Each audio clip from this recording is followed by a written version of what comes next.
ನಮಸ್ಕಾರ, ನೀವು ನೋಡ್ತಾ ಇದ್ದೀರಿ ಪ್ರಜಾಧ್ವನಿ ಟಿವಿ. ಜಸ್ಟಿಸ್ ವಿತ್ ಜಂಬೂರ್ ವಿಶೇಷ ಮಾಲಿಕೆಯಲ್ಲಿ ಇವತ್ತಿನ ಚರ್ಚೆಯ ವಿಷಯ ಅಂತರ್ಜಲಕ್ಕೆ ಅಪಾಯ.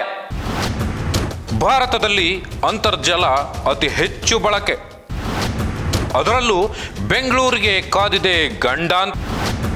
ಅಂತರ್ಜಲ ಮರುಪೂರ್ಣ ಮಾತ್ರ ಇಲ್ಲವೇ ಇಲ್ಲ. ದೇಶದಲ್ಲಿ 24,564 ಘನ ಮೀಟರ್ ನೀರು ಬಳಕೆ. ಕರ್ನಾಟಕದಲ್ಲಿ 1,155 ಘನ ಮೀಟರ್ ನೀರು ಬಳಕೆ. ರಾಜ್ಯದಲ್ಲಿ 2023ರಲ್ಲಿ 66.26% ನೀರು ಬಳಕೆ. 2024ರಲ್ಲಿ 68.44% ಅಂತರ್ಜಲ ಬಳಕೆ. ದೇಶದ 751 ಘಟಕಗಳಲ್ಲಿ ಆಘಾತಕಾರಿ ಪರಿಸ್ಥಿತಿ. ಕರ್ನಾಟಕದ 60 ತಾಲೂಕುಗಳಲ್ಲಿ ಅಂತರ್ಜಲಕ್ಕೆ ಭಾರೀ ಅಪಾಯ. ಕರ್ನಾಟಕ ಮಾತ್ರ ಅಲ್ಲ, ಇಡೀ ದೇಶದಲ್ಲಿ ಇವತ್ತು ಅಂತರ್ಜಲ ಕುಸಿತಾ ಇದೆ. ಒಂದು ಕಡೆಯಲ್ಲಿ ಅಂತರ್ಜಲಕ್ಕೆ ಮರುಪೂರ್ಣ ಮಾಡುವಂಥ, ಅಂದರೆ ನೀರನ್ನು ಮತ್ತಷ್ಟು ಪೂರ್ಣ ಮಾಡುವಂಥ ಕೆಲಸ ಬಹುತೇಕ ಕಡೆಗಳಲ್ಲಿ ಆಗ್ತಾ ಇಲ್ಲ. ಆದರೆ ನೀರಿನ ಬಳಕೆ ಅಂದರೆ ಅಂತರ್ಜಲದ ಬಳಕೆ ಮಾತ್ರ ದಿನೇ ದಿನೇ ಯಥೇಚ್ಛವಾಗಿ ಹೆಚ್ಚಾಗ್ತಾನೆ ಹೋಗ್ತಾ ಇದೆ. ಸೊ ಅದರಲ್ಲೂ ಪ್ರಮುಖವಾಗಿ ಕರ್ನಾಟಕದಲ್ಲಿ ದಿನೇ ದಿನೇ ಸುಮಾರು ಈ ನೀರಿನ ಬಳಕೆ ಪ್ರಮಾಣ ಹೆಚ್ಚಾಗ್ತಾ ಇರುವಂಥ ಹಿನ್ನೆಲೆಯಲ್ಲಿ, ಅಂದರೆ ಅಂತರ್ಜಲ ಮಟ್ಟವನ್ನು ನಾವು ಕುಸಿಯುವ ರೀತಿಯಲ್ಲಿ ಮಾಡ್ತಾ ಇದ್ದೀವಿ. ಪ್ರಕೃತಿಯ ಮೇಲೆ ದಿನೇ ದಿನೇ ಹೊಡೆತ ಕೊಡುವಂಥ ಕೆಲಸ ನಡೀತಾನೆ ಇದೆ. ಮತ್ತೊಂದು ಕಡೆಯಲ್ಲಿ ಈ ಅಂತರ್ಜಲ ಮಟ್ಟವನ್ನು ಹೆಚ್ಚಿಸುವ ಕೆಲಸ ಕರ್ನಾಟಕದ ಎಲ್ಲೂ ಕೂಡ ಸರಿಯಾಗಿ ಆಗ್ತಾ ಇಲ್ಲ. ಸೊ ಆ ಕಾರಣಕ್ಕಾಗಿ ಕರ್ನಾಟಕದ ಸುಮಾರು 60 ತಾಲೂಕುಗಳಲ್ಲಿ ಅಂತರ್ಜಲ ಮಟ್ಟ ಬಹಳ ಅಪಾಯಕಾರಿ ಪರಿಸ್ಥಿತಿಯಲ್ಲಿ ಇದೆ ಅನ್ನುವಂಥ ಮಾಹಿತಿಯನ್ನ ಕೇಂದ್ರದ ಸರ್ಕಾರವೇ ಇವತ್ತು ಬಿಡುಗಡೆಯನ್ನ ಮಾಡಿದೆ, ಅಂಕಿಅಂಶಗಳನ್ನು. ಆದರೆ ಅದರಲ್ಲೂ ಬೆಂಗಳೂರಿನಲ್ಲಿ ಬಹಳಷ್ಟು ಅಪಾಯಕಾರಿ ಪರಿಸ್ಥಿತಿ ಇದೆ ಅನ್ನುವಂಥದ್ದನ್ನು ಆ ಅಂಕಿಅಂಶಗಳು ಹೇಳ್ತವೆ. ಸೊ ಒಟ್ಟಾರೆಯಾಗಿ ಕರ್ನಾಟಕದಲ್ಲಿ ಮಾತ್ರ ಅಲ್ಲ, ಬೆಂಗಳೂರು ಸೇರಿದಂತೆ ಕೋಲಾರ, ತುಮಕೂರು, ರಾಮನಗರ, ಮಾಗಡಿ, ದೊಡ್ಡಬಳ್ಳಾಪುರ, ಹಾಗೆಯೇ ಚಿತ್ರದುರ್ಗ, ಸೊ ಇಂಥ ಮತ್ತೆ ಜೊತೆಗೆ ಬಾಗಲಕೋಟೆ ಇರ್ಬೋದು, ರೋಣ, ಗದಗ, ಸೊ ಈ ಥರದ ಪ್ರಮುಖ ಸ್ಥಾನಗಳು ಏನೇನಿದ್ದಾವೆ, ಸೊ ಅಲ್ಲೆಲ್ಲ ಕಡೆಗಳಲ್ಲೂ ಕೂಡ ನೀರಿನ ಮಟ್ಟ, ಅಂತರ್ಜಲ ಮಟ್ಟ ದಿನೇ ದಿನೇ ಕುಸಿತಾ ಬರ್ತಾ ಇದೆ. ಸೊ ನೀರಿನ ಮಟ್ಟ ಕುಸಿಲಿಕ್ಕೆ ಕಾರಣ ಏನು ಅಂದರೆ, ಒಂದು ಮಳೆಯ ಪ್ರಮಾಣ ಕಡಿಮೆ ಆಗ್ತಾ ಇರುವಂಥದ್ದು, ಮತ್ತೊಂದು ಕಡೆಯಲ್ಲಿ ನೀರಿನ ಪ್ರಮಾಣ ಅಂದರೆ ಬಳಕೆಯ ಪ್ರಮಾಣ ಏನಿದೆ, ಅಂತರ್ಜಲ ಮಟ್ಟವನ್ನು ನಾವು ಹೆಚ್ಚಿಸ್ತೇನೆ, ಬರೀ ಅಂತರ್ಜಲದ ನೀರನ್ನ ನಾವು ಮೇಲೆ ತೆಗೆದು ಬಳಸ್ತಾ ಇರುವಂಥ ಪ್ರಮಾಣ ದಿನೇ ದಿನೇ ಹೆಚ್ಚಾಗ್ತಾನೆ ಹೋಗ್ತಾ ಇದೆ. ಸೊ ಆ ಕಾರಣಕ್ಕಾಗಿ ಇವತ್ತು ಅಂತರ್ಜಲ ಮಟ್ಟ ಕುಸಿತಾ ಇದೆ. ಅದನ್ನು ಮರುಪೂರ್ಣ ಮಾಡುವಂತಹ ಕೆಲಸ ಕರ್ನಾಟಕ ಮಾತ್ರ ಅಲ್ಲ, ಇಡೀ ಭಾರತದಲ್ಲಿ ಆ ರೀತಿಯ ಮರುಪೂರ್ಣ ಮಾಡುವಂಥ ತಪ್ಪನ್ನು ಪೂರ್ಣಗೊಳಿಸುವಂಥ ಕೆಲಸ ಮನುಷ್ಯರಿಂದ ಆಗ್ತಾ ಇಲ್ಲ.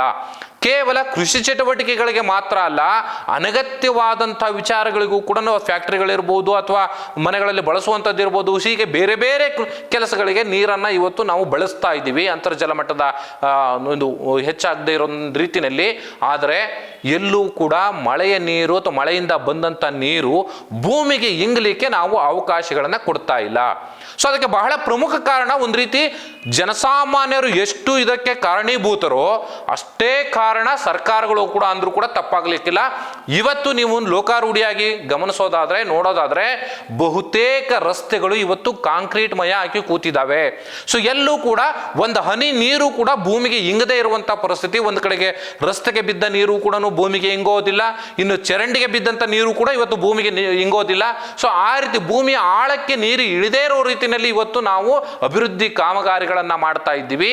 ಈ ಅಧಿಕಾರಿಗಳು AC ರೂಮಿನಲ್ಲಿ ಕೂತು ಇವತ್ತು ಹೊಸ ಹೊಸ ಏನೋ ಉಪಾಯಗಳನ್ನ ಹೂಡಿ ಸರ್ಕಾರಕ್ಕೆ ನಾವು ಹಣವನ್ನು ಉಳಿಸಿಬಿಡ್ತೀವಿ ಅನ್ನುವಂತಹ ತಂತ್ರಗಾರಿಕೆಯನ್ನ ಜನಪ್ರತಿನಿಧಿಗಳ ಮುಂದಿಟ್ಟು, ಸೊ ಇಲ್ಲಿ ಕಾಂಕ್ರೀಟ್ ರಸ್ತೆಗಳನ್ನ, ಕಾಂಕ್ರೀಟ್ ಚರಂಡಿಗಳನ್ನ ಮಾಡೋದ್ರ ಮೂಲಕ ಇವತ್ತು ನೇರವಾಗಿ ನೀರು ಹರಿದು ಹೋಗ್ತಾ ಇದೆ ಅಷ್ಟೇ ಹೊರತು ನೀರು ಅಂತರಾಳಕ್ಕೆ ಅಂದ್ರೆ ಭೂಮಿಯ ಅಂತರಾಳಕ್ಕೆ ಇಳಿತಾ ಇಲ್ಲ, ಇಂಗ್ತಾ ಇಲ್ಲ ಅನ್ನುವಂಥದ್ದು ಸ್ಪಷ್ಟ. ನಾವು ಬೇರೆ ಹೋಗೋದು ಬೇಡ, ಬೆಂಗಳೂರಿನ ವಿಚಾರಗಳನ್ನೇ ನಾವು ತೆಗೆದುಕೊಂಡು ನೋಡೋದಾದ್ರೂ ಕೂಡ ಬಹುತೇಕ ಕಡೆಗಳಲ್ಲಿ ಇವತ್ತು ನೀರು ಇಂಗುವಂಥ ಯಾವ ವ್ಯವಸ್ಥೆಯೂ ಇಲ್ಲ.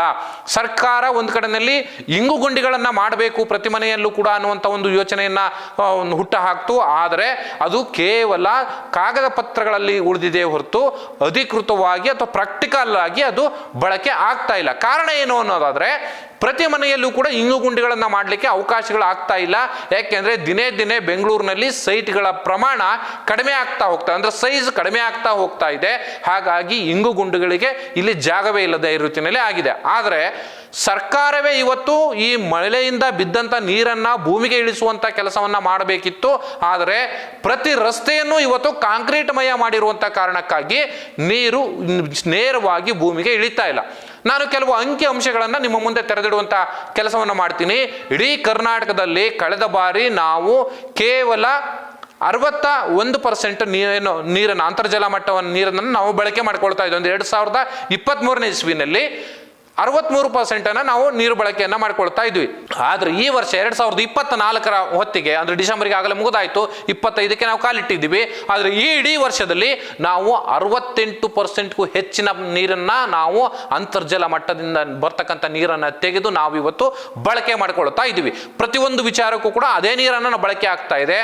ಆದರೆ ಮಳೆಯಿಂದ ಬಿದ್ದಂಥ ನೀರು ಇವತ್ತು ಭೂಮಿಗೆ ಇಂಗುತ್ತಾ ಇಲ್ಲ. ನಾನು ಕೆಲವು ಅಂಕಿಅಂಶಗಳನ್ನು ನಿಮ್ಮ ಮುಂದೆ ಇಡುವಂಥ ಪ್ರಯತ್ನವನ್ನು ಮಾಡ್ತೀನಿ. ಒಟ್ಟಾರೆಯಾಗಿ ಇಡೀ ಕರ್ನಾಟಕದಲ್ಲಿ ಚಿತ್ರದುರ್ಗದಲ್ಲಿ ಬಹಳ ಪ್ರಮುಖವಾಗಿ ಇವತ್ತು ಬಹಳ ಅಂತರ್ಜಲ ಮಟ್ಟ ತಳಮಟ್ಟಕ್ಕೆ ಹೋಗಿ ಕೂತಿದೆ. ಸೊ ಹಾಗಾಗಿ ಅಲ್ಲಿ ಬಹಳ ಅಪಾಯಕಾರಿ ಸ್ಥಿತಿ ಇದೆ ಎನ್ನುವಂಥದ್ದು ಈಗ ಗೊತ್ತಿರುವಂಥದ್ದು. ಜೊತೆಯಲ್ಲಿ ಇಡೀ ಭಾರತವನ್ನು ನಾವು ತೆಗೆದುಕೊಂಡು ನೋಡೋದಾದರೆ ಸುಮಾರು 751 ಘಟಕಗಳು, ಅಂದರೆ ನೀವು ಘಟಕ ಅಂದರೆ ಇಲ್ಲಿ ರಾಜ್ಯ ಮತ್ತು ಕೇಂದ್ರಾಡಳಿತ ಪ್ರದೇಶಗಳನ್ನು ವಿಂಗಡಣೆ ಮಾಡಿ ಕೇಂದ್ರ ಸರ್ಕಾರ ಅಲ್ಲಲ್ಲಿ ಸಾಕಷ್ಟು ಸುಮಾರು 1500ಕ್ಕೂ ಹೆಚ್ಚು ಘಟಕಗಳನ್ನೊಂದು ಮಾಡಿ ಅಲ್ಲಿ ನೀರಿನ ಪ್ರಮಾಣ ಅಂತರ್ಜಲ ಮಟ್ಟ ಹೇಗಿದೆ ಅನ್ನುವಂಥದ್ದನ್ನು ಪರೀಕ್ಷೆ ಮಾಡಲಾಗುತ್ತೆ. ಪರೀಕ್ಷೆ ಆದ ಬಳಿಕ ಎಲ್ಲೆಲ್ಲಿ ಏನೇನು ಪರಿಸ್ಥಿತಿ ಇದೆ, ಅಪಾಯ ಸ್ಥಿತಿಯಲ್ಲಿ ಎಷ್ಟಿದ್ದಾವೆ ಅಥವಾ ಸ್ವಲ್ಪ ಮಟ್ಟಿನ ಅಪಾಯ ಪರಿಸ್ಥಿತಿಯಲ್ಲಿ ಎಷ್ಟಿದ್ದಾವೆ, ಮತ್ತು ಸ್ವಲ್ಪ ನೀರು ಲಭ್ಯತೆ ಇರುವಂಥ ಒಂದು ಅಂತರ್ಜಲ ಮಟ್ಟ ಸರಿಯಾಗಿರುವಂಥ ಪ್ರದೇಶಗಳು ಎಷ್ಟಿದ್ದಾವೆ, ಸೊ ಹೀಗೆ ಬೈಫರ್ಕೇಟ್ ಮಾಡಿಕೊಳ್ಳುವಂಥ ಕೆಲಸವನ್ನು ಈ ವರದಿ ತಯಾರು ಮಾಡುವಂಥ ಟೀಮ್ ಮಾಡುತ್ತೆ. ಕೇಂದ್ರ ಸರ್ಕಾರದ ಒಂದು ಟೀಮ್. ಸೊ ಈ ಜಲಮಂಡಿ ಅಂಡರ್ನಲ್ಲಿ ಬರ್ತಕ್ಕಂಥ ಒಂದು ಟೀಮು. ಆದರೆ ಅಲ್ಲಿ ಸುಮಾರು 751 ಘಟಕಗಳಲ್ಲಿ ಕರ್ನಾಟಕವೂ ಸೇರಿದಂತೆ ಇಡೀ ದೇಶದ 751 ಘಟಕಗಳಲ್ಲಿ ನೀರಿನ ಅಂದರೆ ಅಂತರ್ಜಲ ಮಟ್ಟದ ಪ್ರಮಾಣ ಪಾತಾಳಕ್ಕೆ ಕುಸಿತಾ ಇದೆ. ನೀರು ಇವತ್ತು ಸಿಗ್ತಾ ಇಲ್ಲ. ಸಾವಿರಾರು ಮೀಟರ್ ಇವತ್ತು ನೀರನ್ನು ಕೊರೆಯಲಿಕ್ಕೆ ಬೋರ್ವೆಲ್ಗಳನ್ನು ಕೊರೆಸಿದ್ರೂ ಕೂಡ ನೀರು ಬರ್ತಾ ಇಲ್ಲ. ನೀವು ಇಲ್ಲಿ ಚಾಮರಾಜನಗರ, ಚಿತ್ರದುರ್ಗ ಅಥವಾ ಬೇರೆ ಬೇರೆ ಈ ಬಾಗಲಕೋಟೆ ಈ ಭಾಗದಲ್ಲಿ ಹೋಗಿ ನೋಡಿ, ಚಿಕ್ಕಬಳ್ಳಾಪುರ ಇರ್ಬೋದು, ದೊಡ್ಡಬಳ್ಳಾಪುರ ಇರ್ಬೋದು, ಸೊ ಈ ಭಾಗಗಳಲ್ಲಿ ನೀವು ಹೋಗಿ ನೋಡಿದ್ರೆ ಸುಮಾರು 500 ಮೀಟರ್ಗಿಂತ ಹೆಚ್ಚು ಬೋರ್ವೆಲ್ಗಳನ್ನು ಕೊರೆಸಿರ್ತಾರೆ. ಆದರೆ ಆ ನೀರು ಸಿಕ್ಕೋದಿಲ್ಲ, ಅಂತರ್ಜಲ ಮಟ್ಟ ಕುಸಿದೋಗಿರುತ್ತೆ. ಬೇರೆ ಬೇಡ, ಇವತ್ತು ಶಿವಮೊಗ್ಗದಂಥ ಮಲೆನಾಡಿನ ಪ್ರದೇಶಗಳಲ್ಲೂ ಕೂಡ ಇವತ್ತು ಅಂತರ್ಜಲ ಮಟ್ಟ ಕುಸಿತಾ ಇದೆ. ಮಲೆನಾಡು ಭಾಗದಲ್ಲೇ ಇವತ್ತು ನೀರು ಇಂಗುತ್ತಾ ಇಲ್ಲ. ನಮ್ಮ ಅಭಿವೃದ್ಧಿ ಕೆಲಸಗಳು ಆ ಮಟ್ಟದ ರೀತಿಯಲ್ಲಿ ಪ್ರಕೃತಿಯನ್ನು ಹಾಳು ಮಾಡ್ತಾ ಇದ್ದಾವೆ. ಅಂತರ್ಜಲ ಮಟ್ಟವನ್ನು ನಾವು ಇನ್ನಷ್ಟು ತಗ್ಗಿಸ್ತಾ ಹೋಗ್ತಾ ಇದ್ದೇವೆ ಹೊರತು ನೀರಿನ ಮಟ್ಟವನ್ನು ಒಳಗಡೆ ನಾವು ಹೆಚ್ಚಿಸುವಂಥ ಕೆಲಸವನ್ನು ಅಥವಾ ಆ ಬಗೆಯ ಆಲೋಚನೆಗಳನ್ನು ನಾವು ಮಾಡ್ತಾ ಇಲ್ಲ. ಅಂದರೆ ನಾಗರಿಕ ಸಮಾಜವೂ ಸೇರಿದಂತೆ, ಜೊತೆಗೆ ಸರ್ಕಾರವೂ ಸೇರಿದಂತೆ ಯಾರೂ ಕೂಡ ಪ್ರಕೃತಿಯ ಬಗ್ಗೆ ಯೋಚನೆ ಮಾಡ್ತಾ ಇಲ್ಲ. ಭೂಮಿಯ ಅಂತರಾಳದಲ್ಲಿ ನೀರಿನ ಮಟ್ಟ ಯಾಕೆ ಕುಸಿತಾ ಇದೆ, ನಮ್ಮ ಮುಂದಿನ ಪರಿಸ್ಥಿತಿ ಏನಾಗಬಹುದು, ಹೇಗೆ ನಾವು ಮುಂದೆ ಬದುಕುವಂಥ ಒಂದು ಭಯಾನಕವಾದ ಒಂದು ವಾತಾವರಣ ಸೃಷ್ಟಿಯಾಗುತ್ತೆ ಅನ್ನುವಂಥರ ಪರಿಕಲ್ಪನೆ ಕೂಡ ಇವತ್ತು ನಮ್ಮ ನಾಗರಿಕ ಸಮಾಜಕ್ಕೆ ಇಲ್ಲದೇ ಇರುವಂಥ ಸ್ಥಿತಿ ನಾವು ಹೋಗ್ತಾ ಇದ್ದೀವಿ. ಸೊ ಆ ಕಾರಣಕ್ಕಾಗಿ ನಾವೆಲ್ಲರೂ ಕೂಡ ನೀರನ್ನು ಇವತ್ತು ಮಿತವಾಗಿ ಬಳಸುವಂಥ ಪರಿಸ್ಥಿತಿ ಬಂದಿದೆ. ಅದರ ಕಡೆಗೆ ಪ್ರತಿಯೊಬ್ಬರೂ ಕೂಡ ಗಮನ ಹರಿಸಬೇಕು. ಅನಗತ್ಯವಾಗಿ ನೀರನ್ನು ಇವತ್ತು ಬಳಕೆ ಮಾಡೋದನ್ನು ತಪ್ಪಿಸಬೇಕಾಗಿದೆ. ಒಂದು. ಎರಡನೆಯದು, ಮಳೆಯಿಂದ ಬಿದ್ದಂಥ ನೀರು ಭೂಮಿಗೆ ಇಂಗಲಿಕ್ಕೆ ಬೇಕಾದಂಥ ವ್ಯವಸ್ಥೆ ಎಲ್ಲೆಲ್ಲಿ ನಿಮಗೆ ಅವಕಾಶ ಸಿಗುತ್ತೋ ಅಲ್ಲಲ್ಲಿ ಈ ಭೂಮಿಗೆ ನೀರನ್ನು ಇಂಗಿಸುವ ವ್ಯವಸ್ಥೆ ಆಗಲೇಬೇಕು. ಇಲ್ಲದೆ ಹೋದರೆ ಮುಂದಿನ ದಿನಗಳಲ್ಲಿ ಇನ್ನಷ್ಟು ಭಯಾನಕವಾದಂಥ ಪರಿಸ್ಥಿತಿ ನಮ್ಮ ಮುಂದೆ ಬಂದು ನಿಲ್ಲುತ್ತೆ. ಆಗ ಕುಡಿಲಿಕ್ಕೂ ಕೂಡ ನೀರು ಸಿಗದೇ ಇರುವಂಥ ಪರಿಸ್ಥಿತಿ ಬಂದರೂ ಕೂಡ ಆಶ್ಚರ್ಯ ಇಲ್ಲ. ನಾನು ಮೇಲ್ನೋಟಕ್ಕೆ ಹೇಳೋದಾದ್ರೆ ಬೆಂಗಳೂರು ಸೇರಿದಂತೆ ಬೆಂಗಳೂರು ಗ್ರಾಮಾಂತರ ಇರ್ಬೋದು, ಬೆಂಗಳೂರು ನಗರ ಜಿಲ್ಲೆ ಇರ್ಬೋದು, ರಾಮನಗರ ಇರ್ಬೋದು, ದೊಡ್ಡಬಳ್ಳಾಪುರ ಇರ್ಬೋದು, ಚಿಕ್ಕಬಳ್ಳಾಪುರ ಇರ್ಬೋದು, ಈ ಕಡೆಗೆ ಸೊ ಈ ಭಾಗಗಳಲ್ಲಿ ಬಹಳಷ್ಟು ನೀರಿನ ಪ್ರಮಾಣ ಕಡಿಮೆ ಆಗ್ತಾ ಇದೆ ದಿನೇ ದಿನೇ. ಸೊ ಬೆಂಗಳೂರಿನಲ್ಲಂತೂ ಬಹಳ ಅಪಾಯಕಾರಿ ಪರಿಸ್ಥಿತಿಯಲ್ಲಿ ಇದ್ದೇವೆ ಅನ್ನೋಂಥದ್ದನ್ನ ಆ ವರದಿಯಲ್ಲಿ ಸ್ಪಷ್ಟವಾಗಿ ಬಹಿರಂಗವಾಗಿ ಹೇಳ್ತಾರೆ. ಸೊ ಹೀಗಿರುವಂಥ ಸಂದರ್ಭದಲ್ಲಿ ಇನ್ನು ಬಾಗಲಕೋಟೆ, ಗದಗ ಇರ್ಬೋದು, ಅಥವಾ ಈ ಕಡೆ ಬೀದರ್ ಇರ್ಬೋದು, ರಾಯಚೂರು ಇರ್ಬೋದು, ಸೊ ಈ ಭಾಗಗಳಲ್ಲೂ ಕೂಡ ಸುಮಾರು 60 ತಾಲೂಕುಗಳು ಬರ್ತವೆ. ಕರ್ನಾಟಕದಲ್ಲಿ ಇರ್ತಕ್ಕಂಥ 60 ತಾಲೂಕುಗಳು ಇವತ್ತು ಅಂತರ್ಜಲ ಮಟ್ಟ ಕುಸಿತಾ ಇದೆ. ಎಸ್ಪೆಷಲಿ ಈ ತುಮಕೂರು ಮತ್ತು ಚಿತ್ರದುರ್ಗ, ದಾವಣಗೆರೆ ಭಾಗದಲ್ಲಿ ಬಹಳಷ್ಟು ಕಡಿಮೆ ಆಗ್ತಾ ಇದೆ. ಈ ಚಿತ್ರದುರ್ಗದಲ್ಲಿ ಹೊಳಲ್ಕೆರೆ ಜೊತೆಗೆ ಏನು ಈ ಮೊಳಕಾಲ್ಮೂರು ಜೊತೆಗೆ ಚಿತ್ರದುರ್ಗ ಭಾಗ ಏನಿದೆ, ಸೊ ಇಲ್ಲಿ ಪ್ರತಿ ವರ್ಷ ಮಳೆ ಬೀಳುವಂತ ಪ್ರಮಾಣ ಕಡಿಮೆ. ಎಸ್ಪೆಷಲಿ ಈ ಮೊಳಕಾಲ್ಮೂರು ಭಾಗದಲ್ಲಿ ನೀರಿನ ಅಂದ್ರೆ ಮಳೆ ಬೀಳುವಂತ ಪ್ರಮಾಣ ಕಡಿಮೆ. ಸೊ ಹೀಗಿದ್ದಂಥ ಸಂದರ್ಭದಲ್ಲೂ ಕೂಡ ಅಂತರ್ಜಲ ಮಟ್ಟ ಇನ್ನೂ ಕೂಡ ಕುಸಿದು ಹೋಗಿದೆ. ಸೊ ಚಾಮರಾಜನಗರ ಸೇರಿದಂತೆ ಮತ್ತೆ ಈ ಚಿತ್ರದುರ್ಗ 2 ಭಾಗಗಳಲ್ಲಿ ಜೊತೆ ಬೆಂಗಳೂರು, ಈ 3 ಪ್ರದೇಶಗಳಲ್ಲಿ ಇಡೀ ಕರ್ನಾಟಕದಲ್ಲಿ ಅತಿ ಹೆಚ್ಚು ಅಂತರ್ಜಲ ಮಟ್ಟವನ್ನು ಬಳಕೆ ಮಾಡಲಾಗ್ತಾ ಇದೆ ಅನ್ನುವಂಥ ವರದಿ ಈಗ ಹೇಳ್ತಾ ಇದೆ. ಸೊ ಅದ್ರ ಜೊತೆಯಲ್ಲಿ ಅಂತರ್ಜಲ ಮಟ್ಟ ಬಳಕೆ ಹೆಚ್ಚಾಗ್ತಾ ಇರುವಂಥದ್ದು ಒಂದು ಕಡೆಗಾದ್ರೆ, ಅಂತರ್ಜಲ ಮಟ್ಟ ಒಳಗಡೆ ದಿನೇ ದಿನೇ ಕುಸಿತಾ ಇದೆ. ಮುಂದಿನ ದಿನಗಳಲ್ಲಿ ನೀವು 500 ಮೀಟರ್ ಅಲ್ಲ 1000 ಮೀಟರು 2000 ಮೀಟರ್ ಬೋರ್ವೆಲ್ ಅನ್ನ ಕೊರೆಸಿದ್ರು ಕೂಡ ಅಂತರ್ಜಲದ ನೀರು ಇವತ್ತು ಮೇಲಕ್ಕೆ ಬರದೇ ಇರುವಂತ ಪರಿಸ್ಥಿತಿ ನಾವೇ ತಂದುಕೊಳ್ತಾ ಇದ್ದೀವಿ. ಸೊ ಈ ನಿಟ್ಟಿನಲ್ಲಿ ನಾವೆಲ್ಲರೂ ಕೂಡ ಆ ನೀರಿನ ಮಟ್ಟವನ್ನು ಹೆಚ್ಚಿಸೋ ನಿಟ್ಟಿನಲ್ಲಿ ನಾವು ಜಾಗರೂಕರಾಗಿ ಕೆಲಸ ಮಾಡಬೇಕಾಗಿದೆ. ಸೊ ಆ ನಿಟ್ಟಿನಲ್ಲಿ ಮನುಷ್ಯರು ನಾವೆಲ್ಲರೂ ಕೂಡ ಯೋಚನೆಯನ್ನು ಮಾಡಬೇಕು. ನಾನು ಯಾಕೆ ಜಸ್ಟಿಸ್ ವಿತ್ ಜಂಬೂರು ಕಾರ್ಯಕ್ರಮದಲ್ಲಿ ಈ ವಿಚಾರವನ್ನು ತೆಗೆದುಕೊಂಡು ಬಂದಿರುವಂಥದ್ದು ಅಂದರೆ, ಪ್ರಜಾಧ್ವನಿಯ ಕಳಕಳಿಯೇ ನಮ್ಮದು. ಇದು ಜನರಲ್ಲಿ ಜಾಗೃತಿ ಮೂಡಿಸಬೇಕು, ಜೊತೆಗೆ ಯಾವುದೇ ವಿಚಾರ ಆದರೂ ಸರಿ ಅದಕ್ಕೆ ನ್ಯಾಯ ಒದಗಿಸುವಂಥ ಕೆಲಸವನ್ನು ಮಾಡಬೇಕು. ಸೊ ಆ ಕಾರಣಕ್ಕೋಸ್ಕರ ಜಸ್ಟಿಸ್ ವಿತ್ ಜಂಬೂರು ಕಾರ್ಯಕ್ರಮದಲ್ಲಿ ಇಂಥ ವಿಚಾರಗಳನ್ನು ನಾವು ಪದೇ ಪದೇ ತೆಗೆದುಕೊಂಡು ಬರುವಂಥದ್ದು. ನೀರೇ ಇಲ್ಲದೆ ಹೋದರೆ ಮನುಷ್ಯನಿಗೆ ಕುಡಿಲಿಕ್ಕೆ, ಸೊ ಇನ್ನು ಹೇಗೆ ಬದುಕಲಿಕ್ಕೆ ಸಾಧ್ಯ ಆಗುತ್ತೆ? ಈಗಲೇ ನೀರನ್ನು ಮಾರಾಟ ಮಾಡುವಂಥ ಪರಿಸ್ಥಿತಿ ಬಂದಿದೆ. ನಾವು ಚಿಕ್ಕವರಾಗಿದ್ದಂಥ ಸಂದರ್ಭದಲ್ಲಿ ನೀರಿನ ಮಾರಾಟದ ವ್ಯವಸ್ಥೆ ಎಲ್ಲೂ ಇರಲಿಲ್ಲ. ಎಲ್ಲಿ ಹೋದರೂ ನೀರು ನಿಮಗೆ ಈಸಿಯಾಗಿ ಸಿಗ್ತಿತ್ತು, ಕುಡಿಯಲಿಕ್ಕೆ ಸಿಗ್ತಿತ್ತು. ಆದರೆ ಇವತ್ತು ನೀರನ್ನು ಖರೀದಿ ಮಾಡಿ ಕುಡಿಯುವಂಥ ಪರಿಸ್ಥಿತಿ ವಾತಾವರಣ ನಿರ್ಮಾಣ ಆಗಿದೆ. ಕರ್ನಾಟಕ ಸರ್ಕಾರವೇ ಇವತ್ತು ಮುಂದೆ ನಿಂತು ವಾಟರ್ ಪ್ಲಾಂಟ್ಗಳನ್ನು ಎಲ್ಲೆಲ್ಲಿ ನೀರು ಸಿಗುತ್ತೋ ಅಥವಾ ಎಲ್ಲೆಲ್ಲಿ ನೀರಿನ ಲಭ್ಯತೆ ಇದೆಯೋ ಅಲ್ಲಲ್ಲಿ ವಾಟರ್ ಪ್ಲಾಂಟ್ಗಳನ್ನು ಮಾಡೋದ್ರ ಮೂಲಕ ಶುದ್ಧ ಕುಡಿಯುವ ನೀರಿನ ಘಟಕಗಳನ್ನು ಇವತ್ತು ಮಾಡಿ ಕೂರಿಸಿದೆ. ಸೊ ಶುದ್ಧ ಕುಡಿಯುವ ನೀರಿನ ಘಟಕ ಆಗಿದ್ದಾವೆ ಅಂದಾಗಲೇ ನಾವು ಅರ್ಥ ಮಾಡ್ಕೊಳ್ಬೇಕಿತ್ತು, ಸರಿಯಾದ ಪ್ರಮಾಣದಲ್ಲಿ ಕುಡಿಯಲಿಕ್ಕೆ ಯೋಗ್ಯವಲ್ಲದ ನೀರುಗಳು ಇವತ್ತು ಸಿಗ್ತಾ ಇದೆ ನೀರು. ಸೊ ಆದರೆ ಕುಡಿಲಿಕ್ಕೆ ಯೋಗ್ಯವಾದಂಥ ನೀರಿನ ಪ್ರಮಾಣ ದಿನೇ ದಿನೇ ಕಡಿಮೆ ಆಗ್ತಾ ಇದೆ ಅನ್ನುವಂಥದ್ದು.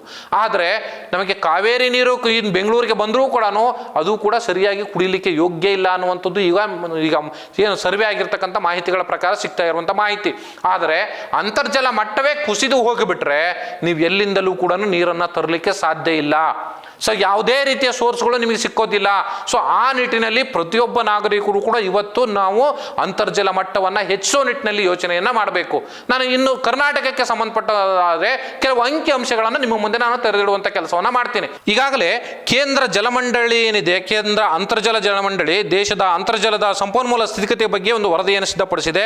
ಆ ವರದಿಯ ಪ್ರಕಾರ ಹೇಳೋದಾದರೆ ಕರ್ನಾಟಕದಲ್ಲಿರುವಂಥ ಸುಮಾರು 15 ತಾಲೂಕುಗಳು ಬಹಳ ಅಪಾಯಕಾರಿ ಪರಿಸ್ಥಿತಿಯಲ್ಲಿದ್ದಾವೆ. ಅದರಲ್ಲಿ ಪ್ರಮುಖವಾಗಿ ಗುಳೇದಗುಡ್ಡ ಇರ್ಬೋದು, ಬಾದಾಮಿ ಅಂದರೆ ಬಾಗಲಕೋಟೆ ಜಿಲ್ಲೆಯಲ್ಲಿರ್ತಕ್ಕಂಥ ಗುಳೇದಗುಡ್ಡ ಮತ್ತು ಬಾದಾಮಿ, ಇನ್ನು ಬೆಳಗಾವಿ ಜಿಲ್ಲೆಯಲ್ಲಿ ಕಾಗವಾಡ ಬರುತ್ತೆ, ಚಿಕ್ಕಮಗಳೂರು ಜಿಲ್ಲೆಯಲ್ಲಿ ಕಡೂರು ಬರುತ್ತೆ, ದಾವಣಗೆರೆ ಜಿಲ್ಲೆಗೆ ಬರೋದಾದರೆ ದಾವಣಗೆರೆ ನಗರ ಸೇರಿಕೊಳ್ಳುತ್ತೆ, ಇನ್ನು ಗದಗ ಡಿಸ್ಟಿಕ್ನಲ್ಲಿ ಅಲ್ಲಿ ರೋಣ ಕೂಡ ಸೇರಿಕೊಳ್ಳುತ್ತೆ, ಇನ್ನು ಹಾಸನ ಜಿಲ್ಲೆಯಲ್ಲೂ ಕೂಡ ನೀರಿನ ಪರಿಸ್ಥಿತಿ ಅಯೋಮಯ ಆಗಿರುವಂಥದ್ದು, ಚನ್ನರಾಯಪಟ್ಟಣದಲ್ಲೂ ಕೂಡ ಅದು ಅಪಾಯಕಾರಿ ಪರಿಸ್ಥಿತಿ ಇದೆ ಈಗ. ಸೊ ಇದರ ಜೊತೆಯಲ್ಲಿ ಹಾವೇರಿ ಜಿಲ್ಲೆಗೆ ಬಂದರೆ ಇಲ್ಲಿ ಬ್ಯಾಡಗಿ ಬರುತ್ತೆ. ಪ್ರತಿ ಜಿಲ್ಲೆಯಲ್ಲೂ ನೀವು ಗಮನಿಸಬೇಕಾದ್ರೆ ಪ್ರತಿ ಜಿಲ್ಲೆಯಲ್ಲೂ ಒಂದೊಂದು ತಾಲೂಕು ಇವತ್ತು ಅಪಾಯಕಾರಿ ಪರಿಸ್ಥಿತಿಯಲ್ಲಿದೆ. ಇನ್ನು ಕಲಬುರಗಿ ಜಿಲ್ಲೆಗೆ ಬಂದರೆ ಅಫಜಲ್ಪುರದಲ್ಲೂ ಕೂಡ ಇವತ್ತು ನೀರಿನ ಗುಣಮಟ್ಟ ಅಂದರೆ ಅಂತರ್ಜಲ ಮಟ್ಟ ಕುಸಿತಾ ಇದೆ ಸಂಪೂರ್ಣ. ಇಲ್ಲೂ ಕೂಡ ಅಪಾಯಕಾರಿ ಪರಿಸ್ಥಿತಿ ಇದೆ ಅಂತ ಹೇಳ್ಬೋದು.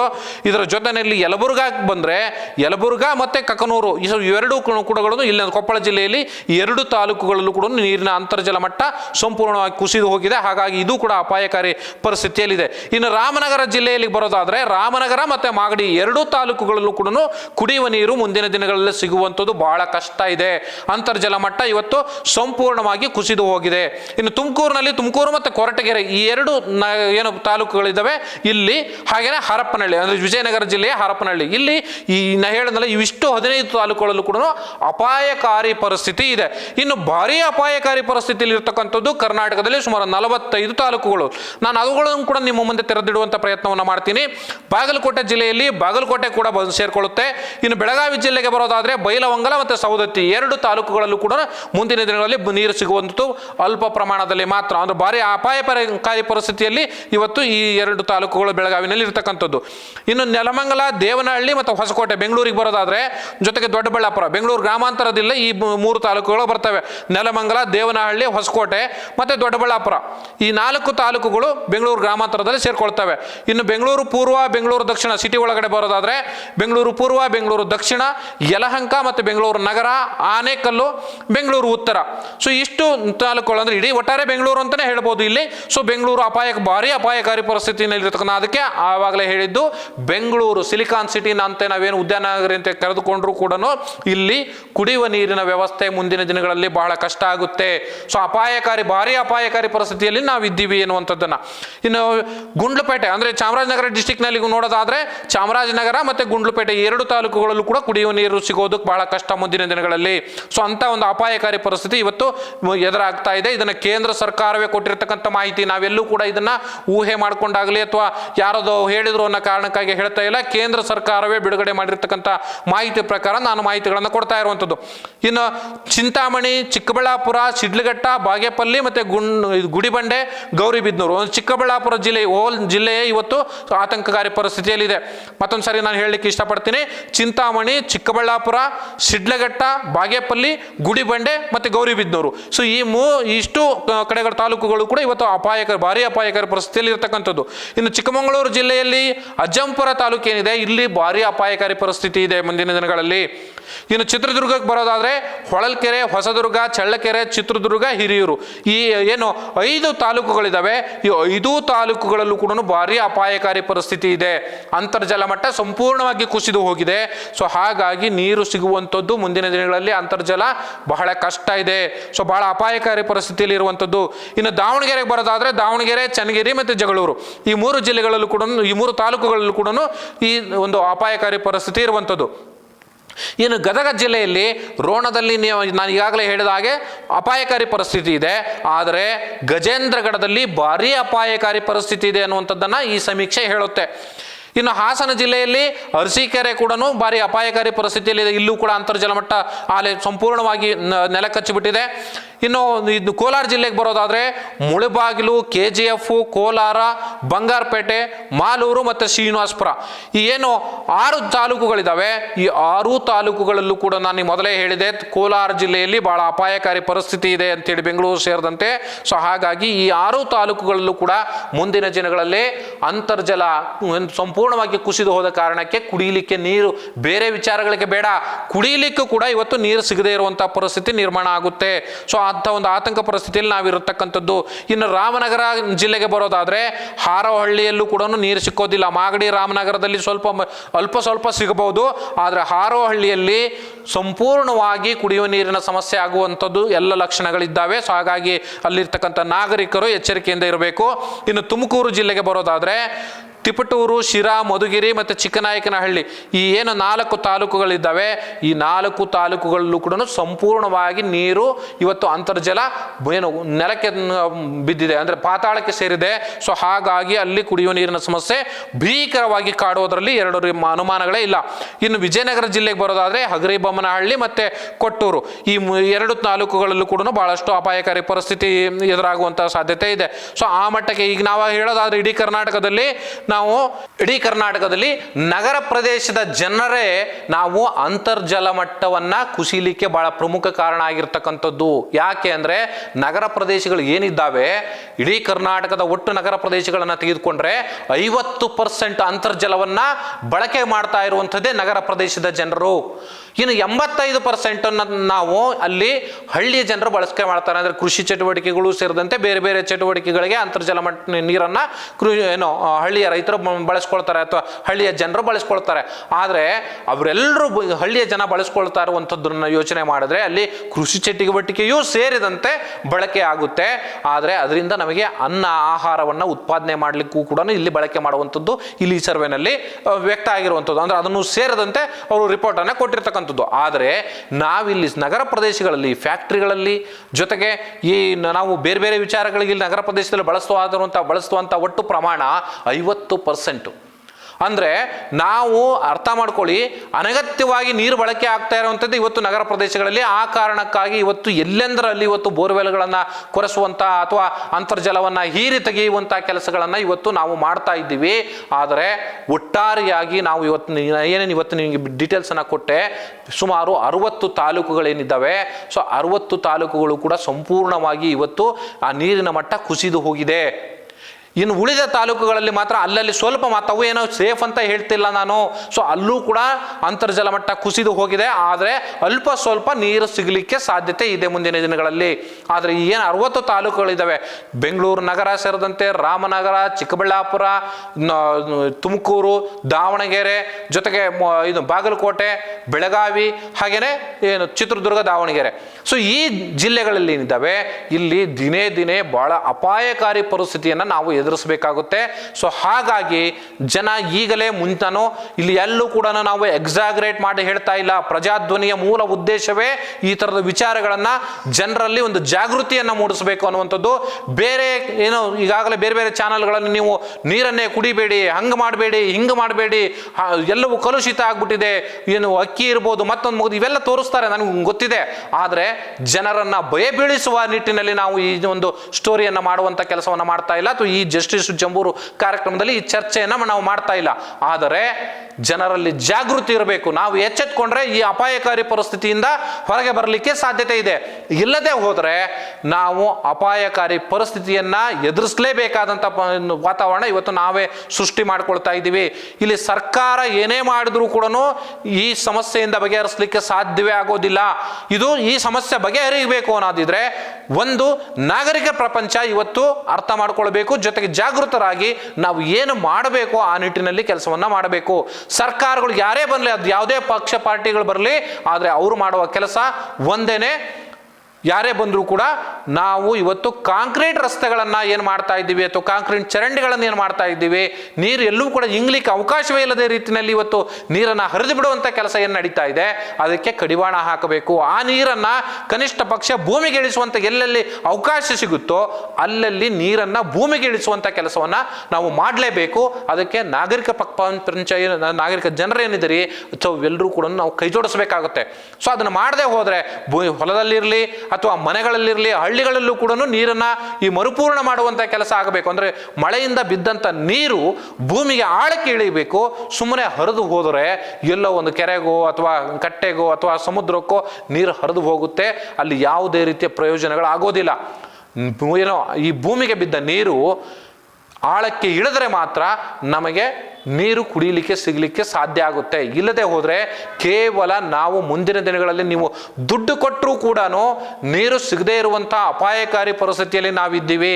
ಸೊ ಆ ಕಾರಣಕ್ಕಾಗಿ ಇವತ್ತು ಜನರಲ್ಲಿ ಜಾಗೃತಿಯನ್ನು ಮೂಡಿಸಬೇಕು, ಜನರಿಗೆ ಇದನ್ನು ಅರ್ಥ ಮಾಡಿಸಬೇಕು ಅಂತೇಳಿ ಈಗಾಗಲೇ ಕೇಂದ್ರ ಜಲಮಂಡಳಿ ಏನು ಜಲಸಂಪನ್ಮೂಲ ಇಲಾಖೆ ಇದೆ. ಸೊ ಇಲ್ಲಿ ಅವೆಲ್ಲವನ್ನು ಕೂಡ ಅಧ್ಯಯನ ಮಾಡಿ ಒಂದು ವರದಿಯನ್ನು ಕೊಟ್ಟಿರ್ತಕ್ಕಂಥದ್ದು. ಕೇಂದ್ರ ಸರ್ಕಾರ ಏನಾದರೂ ಇದಕ್ಕೆ ಹೊಸ ಯೋಜನೆಯನ್ನ ಕಂಡುಹಿಡಿಯಬಹುದು ಅಥವಾ ಪರ್ಯಾಯ ಒಂದು ಕ್ರಮಗಳನ್ನು ಕೈಗೊಳ್ಳಬಹುದು ಅನ್ನೋ ನಿಟ್ಟಿನಲ್ಲಿ ಇವತ್ತು ಈ ಒಂದು ವರದಿಯನ್ನು ಕೊಡಲಾಗಿದೆ. ಆದರೆ ಆ ವರದಿಯನ್ನು ಇಟ್ಕೊಂಡು ಕೇಂದ್ರ ಸರ್ಕಾರ ಆಗಲಿ ಅಥವಾ ರಾಜ್ಯ ಸರ್ಕಾರಗಳ ಜೊತೆಯಲ್ಲಿ ಕೈ ಜೋಡಿಸಿ ಆಗಲಿ ಆ ನೀರನ್ನು ಅಂತರ್ಜಲ ಮಟ್ಟವನ್ನು ಹೆಚ್ಚಿಸಲಿಕ್ಕೆ, ಜೊತೆಗೆ ನೀರಿನ ಬಳಕೆಯ ಪ್ರಮಾಣವನ್ನು ನಾವು ತಗ್ಗಿಸಲಿಕ್ಕೆ ಏನು ಮಾಡಲಿಕ್ಕೆ ಸಾಧ್ಯ ಇದೆ, ಸರ್ಕಾರಗಳು ಅದನ್ನು ಯೋಚನೆ ಮಾಡ್ತವೆ. ಆದರೆ ಸರ್ಕಾರಗಳ ಯೋಚನೆಯ ಜೊತೆನಲ್ಲಿ ಇವತ್ತು ನಾಗರಿಕರಾದ ನಾವುಗಳು, ನಾನೂ ಸೇರಿದಂತೆ ನಾನು ಹೇಳ್ತಾ ಇರೋಂಥದ್ದು, ಬೇರೆ ನಾನು ಪಾಠ ಮಾಡ್ತಾ ಇಲ್ಲ, ನಾವೆಲ್ಲರೂ ಕೂಡ ಇವತ್ತು ನೀರಿನ ಬಳಕೆಯನ್ನ ಕಡಿಮೆ ಮಾಡ್ತಾ ಹೋಗಬೇಕು. ಎಷ್ಟು ಸಾಧ್ಯ ಆಗುತ್ತೋ ಅಷ್ಟು ಕಡಿಮೆ ಮಾಡುವಂಥ ಪ್ರಯತ್ನವನ್ನು ಮಾಡಬೇಕು. ಅದರ ಜೊತೆಯಲ್ಲಿ ಬಹಳ ಪ್ರಮುಖವಾಗಿ ಅಂತರ್ಜಲ ಮಟ್ಟವನ್ನು ಹೆಚ್ಚಿಸೋ ನಿಟ್ಟಿನಲ್ಲಿ ನಾವು ಕ್ರಮಗಳನ್ನು ಕೈಗೊಳ್ಳಬೇಕು. ಎಲ್ಲೆಲ್ಲಿ ಗುಂಡಿಗಳನ್ನು ಮಾಡಲಿಕ್ಕೆ ಸಾಧ್ಯ ಆಗುತ್ತೆ, ನೀರನ್ನು ತುಂಬಿಸ್ಲಿಕ್ಕೆ ಸಾಧ್ಯ ಆಗುತ್ತೆ, ಆ ಮೂಲಕ ಹರಿಯುವ ನೀರನ್ನು ಭೂಮಿಗೆ ಇಂಗಿಸುವಂಥ ಕೆಲಸವನ್ನು ಹೇಗೆ ಮಾಡಲಿಕ್ಕೆ ಸಾಧ್ಯ ಆಗುತ್ತೆ, ಆ ರೀತಿಯ ಹೊಸ ಹೊಸ ಆವಿಷ್ಕಾರಗಳು ಇವತ್ತು ಆಗಬೇಕಾಗಿದೆ. ಆ ನಿಟ್ಟಿನಲ್ಲಿ ಆವಿಷ್ಕಾರಗಳು ಆದರೆ ಮಾತ್ರ ಅಂತರ್ಜಲ ಮಟ್ಟ ಹೆಚ್ಚಾಗಲಿಕ್ಕೆ ಸಾಧ್ಯತೆ ಇದೆ. ಭೂಮಿಯ ಪದರದಲ್ಲಿ ಹೇಗೆ ನಾವು ಮೇಲ್ಗಡೆ ನದಿನ ಹೇಗೆ ನದಿಗಳು ಹರಿದಿರ್ತಾವೋ ಅದೇ ರೀತಿಯಲ್ಲಿ ಅಂತರ್ಜಲದ ಅಂದರೆ ಈ ಅಂತರ್ಜಲ ಕೂಡ ಹರಿತಾ ಇರುತ್ತೆ. ಅದನ್ನು ನಾವು ಹಿಡಿದಿಡಬೇಕು ಅನ್ನೋದಾದರೆ, ಸೊ ಅಲ್ಲಿ ಆ ಹರಿವಿನ ಪ್ರಮಾಣವನ್ನು ಕಡಿಮೆ ಮಾಡಬೇಕು, ಭೂಮಿಯ ಆಳಕ್ಕೆ ನೀರು ಇಂಗಬೇಕು ಅನ್ನೋದಾದರೆ ನಾವು ಮೇಲಿರುವಂಥ ಭೂಮಿಯ ಮೇಲ್ಗಡೆ ಇರತಕ್ಕಂಥ ನೀರಿನ ಪ್ರಮಾಣವನ್ನು ನಾವು ಆವಿಯಾಗಿ ಹೋಗುವಂಥದ್ದು ಒಂದು ಭಾಗ ಆದರೆ, ಮತ್ತೊಂದು ಕಡೆಯಲ್ಲಿ ಹರಿದು ಹೋಗುತ್ತೆ, ಎಲ್ಲೋ ಒಂದು ಕಡೆಗೆ ಸೇರುತ್ತೆ. ಆದರೆ ಅದು ಕೂಡ ಆವಿಯಾಗಿ ಮುಂದಿನ ದಿನಗಳಲ್ಲಿ ವೇಸ್ಟ್ ಆಗುವಂಥ ಸಾಧ್ಯತೆಗಳಿದ್ದಾವೆ. ಕಲುಷಿತ ಆಗಿ ಅದರಿಂದ ಕಾಯಿಲೆಗಳು ಬರುವಂಥ ನಿದರ್ಶನಗಳು ಕೂಡ ನಮ್ಮ ಕಣ್ಣು ಮುಂದೆ ಇದ್ದಾವೆ. ಆದರೆ ಆ ನೀರು ಹರಿದು ಹೋಗುವಂಥ ನೀರು ಭೂಮಿಯ ಆಳಕ್ಕೆ ಇಳಿಯೋ ರೀತಿಯಲ್ಲಿ ಏನಾದರೂ ಒಂದು ತಾಂತ್ರಿಕ ವ್ಯವಸ್ಥೆಯನ್ನು ಸರ್ಕಾರಗಳು ಮಾಡಬೇಕು. ಜೊತೆಗೆ ನಾಗರಿಕರಾದ ನಾವುಗಳು ಕೂಡ ಆ ನಿಟ್ಟಿನಲ್ಲಿ ಯೋಚನೆ ಮಾಡಿದರೆ ಮಾತ್ರ ಈ ಥರದ ಒಂದು ಸಮಸ್ಯೆಯಿಂದ ನಾವು ಹೊರಗಡೆ ಬರಲಿಕ್ಕೆ ಸಾಧ್ಯತೆ ಇದೆ. ಮುಂದಿನ ದಿನಗಳಲ್ಲಿ ಇವತ್ತು ಅನ್ನಕ್ಕೂ ಕೂಡ ಪರದಾಡುವಂಥ ಪರಿಸ್ಥಿತಿ ಒಂದು ಕಡೆಗಳಲ್ಲಿ ನಮಗೆ ಎದುರಾಗುವಂಥ ಎಲ್ಲ ಲಕ್ಷಣಗಳು ಇವತ್ತು ಕಣ್ಣು ಮುಂದೆ ಇದ್ದಾವೆ. ಯಾಕೆಂದರೆ ನಾವು ಕೃಷಿ ಭೂಮಿಯನ್ನು ಕೂಡ ಇವತ್ತು ಸರ್ವನಾಶ ಮಾಡ್ತಾ ಮಾಡ್ತಾ ಮಾಡ್ತಾ ಅರಣ್ಯವನ್ನು ನಾಶ ಮಾಡ್ತಾ ಇದ್ದೀವಿ. ಕೃಷಿ ಭೂಮಿಯನ್ನು ಕೂಡ ನಾಶ ಮಾಡಿ ಎಲ್ಲವೂ ಕೂಡ ವ್ಯಾವಹಾರಿಕವಾಗಿ ನೋಡುವಂಥ ಪರಿಸ್ಥಿತಿ ಒಂದು ಕಡೆಗಾಗಿದ್ದರೆ, ಇವತ್ತು ಕುಡಿಲಿಕ್ಕೆ ನೀರೇ ಇಲ್ಲ ಅಂದರೆ ನೀವು ಏನನ್ನೂ ಕೂಡ ಇವತ್ತು ಮಾಡಲಿಕ್ಕೆ ಸಾಧ್ಯತೆ ಇಲ್ಲ. ಮೇಲ್ನೋಟಕ್ಕೆ ನಾವು ಮಂಗಳ ಗ್ರಹಕ್ಕೆ ಜಿಗಿದಿದ್ದೀವಿ, ಮಂಗಳದಲ್ಲೂ ಕೂಡ ನೀರಿದೆ ಅಥವಾ ಅಲ್ಲಿ ನಾವು ಬದುಕಬಹುದು ಅನ್ನೋಂಥದ್ದನ್ನು ನಾವು ಕಂಡುಕೊಂಡಿದ್ದೀವಿ. ಆದರೆ ಭೂಮಿಯ ಮೇಲೆ ಇರುವಂಥದ್ದನ್ನು ನಾವು ಉಳಿಸ್ಕೊಳ್ಳುವ ನಿಟ್ಟಿನಲ್ಲಿ ಯೋಚನೆ ಮಾಡಲಿಲ್ಲ ಅಂದರೆ ಬದುಕುವಂಥದ್ದು ಬಹಳ ದುಸ್ತರ ಆಗುತ್ತೆ. ಸೊ ಆ ನಿಟ್ಟಿನಲ್ಲಿ ನಾವೆಲ್ಲರೂ ಕೂಡ ನಾಗರಿಕರಾದಂಥವರು ಇವತ್ತು ಅಂತರ್ಜಲ ಮಟ್ಟವನ್ನು ಹೆಚ್ಚಿಸೋ ನಿಟ್ಟಿನಲ್ಲಿ ಯೋಚನೆಯನ್ನು ಮಾಡಬೇಕು. ನಮಗೆ ಇರ್ತಕ್ಕಂಥ ಏಕೈಕ ಮಾರ್ಗ ಅದು ಒಂದೇ. ಸೊ ಆ ನಿಟ್ಟಿನಲ್ಲಿ ಪ್ರತಿಯೊಬ್ಬರು ಕೂಡ ಯೋಚನೆ ಮಾಡೋಣ. ಆದಷ್ಟು ಈ ನೀರಿನ ಅಂತರ್ಜಲ ಮಟ್ಟವನ್ನು ನಾವು ಬಳಕೆ ಹೆಚ್ಚು ಮಾಡೋದ್ರ ಜೊತೆಯಲ್ಲಿ ನೀರಿನ ಅನುಪಯುಕ್ತವಾಗಿ ನಾವು ನೀರನ್ನು ಬಳಕೆ ಮಾಡೋದನ್ನು ಕೂಡ ಕಡಿಮೆ ಮಾಡೋಣ ಅಂತ ಹೇಳ್ತಾ ಈ ಕಾರ್ಯಕ್ರಮ ಮುಗಿಸೋಣ. ನಮಸ್ಕಾರ.